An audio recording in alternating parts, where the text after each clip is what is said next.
পান মে পান চখনা হতো মিঠা, তুফান কো নাচতে হুয়ে দেখনা হতো ইঠা। হ্যাঁ বন্ধুরা, ঠিক এই ডায়লগটা দিয়েই শেষ হল বলিউড স্ত্রী অর্থাৎ শ্রদ্ধা কাপুরের আপকামিং ধামাকা সিনেমা ঈদের টিজার।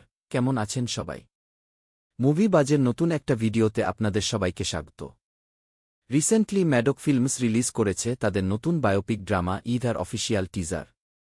আর এই 2 মিনিট 18 সেকেন্ডের টিজারটি দেখার পর সত্যি বলতে গায়ের লোম খাড়া হয়ে গেছে।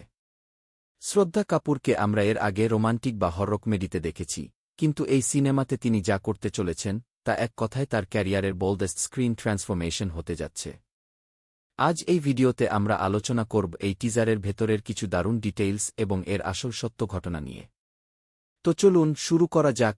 টিজারটার শুরুটা বেশ এনার্জেটিক। একটা বিশাল তমাশা এবং লাবণী নাচের স্টেজ দেখানো হচ্ছে, যেখানে দর্শকরা চিৎকার করে দাবি করছে, ইঠা কোথায়? ইঠাকে ডাকো। আর অন্যদিকে ব্যাকস্টেজে কি চলছে, সেখানে ইঠা ওরফে শ্রদ্ধা কাপুর 9 মাসের গর্ভবতী। তিনি প্রসব বেদনায় ছটফট করছেন, যন্ত্রণায় কুঁকড়ে যাচ্ছেন। পর্দার আড়ালেই তিনি একটি সন্তানের জন্ম দিচ্ছেন এবং বাচ্চার কান্নার আওয়াজ শোনা যাচ্ছে। ঠিক সেই মুহূর্তে তাকে যখন বলা হয়, তুমি এই অবস্থায় স্টেজে যেও না, তুমি মরে যাবে, তখন শ্রদ্ধা কাপুরের মুখ থেকে একটা ডায়ালগ বের হয় যা আপনার গায়ে কাটা দেবেই। তিনি বলেন, পরে মরে গেলে লোকে আমাকে বেচারি বলবে, কিন্তু নাচতে নাচতে যদি মরি, তবে আমি আদর্শ হয়ে যাব। আর তারপরেই রক্তাক্ত অবস্থায় নবজাতক শিশুকে পেছনে রেখে তিনি স্টেজে পা রাখেন দর্শকদের বিনোদন দিতে। ভাবা যায় কি লেভেলের ডেডিকেশন। এবার আসি সবচেয়ে গুরুত্বপূর্ণ কথায়। আপনারা অনেকেই হয়তো ভাবছেন এটা জাস্ট একটা সিনেমার গল্প। কিন্তু না বন্ধুরা, এটা কোনো কাল্পনিক গল্প নয়।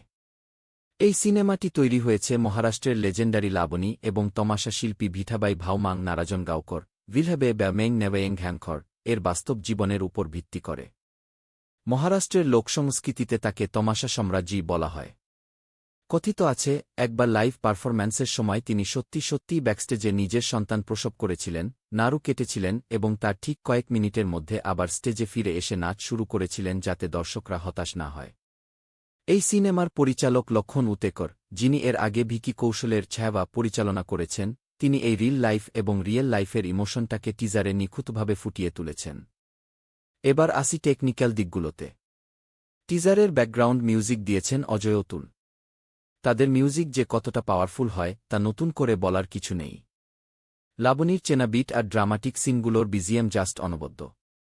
আর শ্রদ্ধা কাপুর স্ত্রী 2 দিয়ে বক্স অফিসে 880 কোটি কামানোর পর তিনি যে এবার একটা প্রপার পারফরম্যান্স ওরিয়েন্টেড সিনেমা নিয়ে আসছেন তা তার চোখের এক্সপ্রেশন আর বডি ল্যাঙ্গুয়েজ দেখেই বোঝা যাচ্ছে। মারাঠি কালচার এবং ড্রেস আপে তাকে ভীষণ স্ট্রং লেগেছে। এছাড়া এই সিনেমায় রণদীপ হুডা, মোহাম্মদ জিশান আইজুব এবং নানা পাটেকরের মতো পাওয়ারহাউস অভিনেতারাও আছেন, যা সিনেমার হাইপ আরও বাড়িয়ে দেয়। আগামী 28 আগস্ট 2026 এ সিনেমাটি থিয়েটারে রিলিজ করতে চলেছে। সব মিলিয়ে ঈদের এই টিজারটি আমার তো দারুণ লেগেছে। কমেন্ট বক্সে অবশ্যই লিখে জানান। ভিডিওটি ভালো লাগলে একটা লাইক করবেন, বন্ধুদের সাথে শেয়ার করবেন, আর সিনেমা জগতের এমন সব ইন্টারেস্টিং আপডেট পেতে চ্যানেলটি সাবস্ক্রাইব করতে একদম ভুলবেন না। দেখা হচ্ছে পরের ভিডিওতে। টাটা।